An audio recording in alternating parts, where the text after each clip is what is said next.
In this video, we will be looking at how we can use Jamovi to do a scatter plot and to do linear regression. Let's get a data set opened up to work with under our open menu here.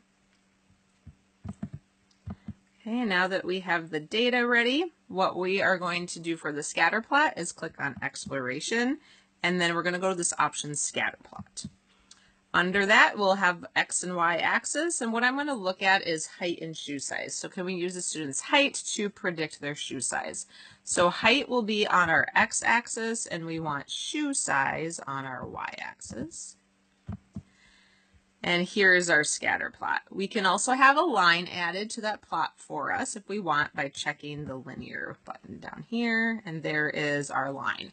So to find out the equation for that line and also to get our sample correlation in our data set, what we can do is go up to this regression option up top here, and then we will go to linear regression.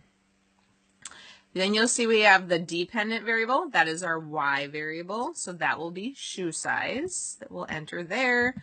And then the covariates would be what we've been calling our explanatory variable, or our independent variable, our X variable, and that will be height. Once we have the two variables in, here's the output we're given. This R is our correlation that we've talked about. We've called it lowercase r, 0.709. So positive and a moderate correlation that we're seeing. Under this box here for the model coefficients, we have not talked about a lot of this yet. That will come into play later in the course. But right now under the estimate, these are the two things we've discussed.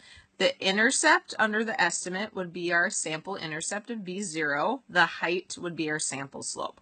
So what we're seeing is that the line is our y hat equals negative 10.616 plus 0.298 times x. And so that's what we're seeing for this line here. If we were interpreting those values, the negative 10.616 does not make sense. That's what we would have if someone has a height of 0. We don't have a height of 0. We don't have a shoe size of negative 10.616. But the slope does have meaning here. So what the 0.298 of the slope of this line is telling us is as someone is 1 inch taller, we expect their shoe size to go up 0.298. So about 0.3 increase in shoe size for every inch in height that we're seeing.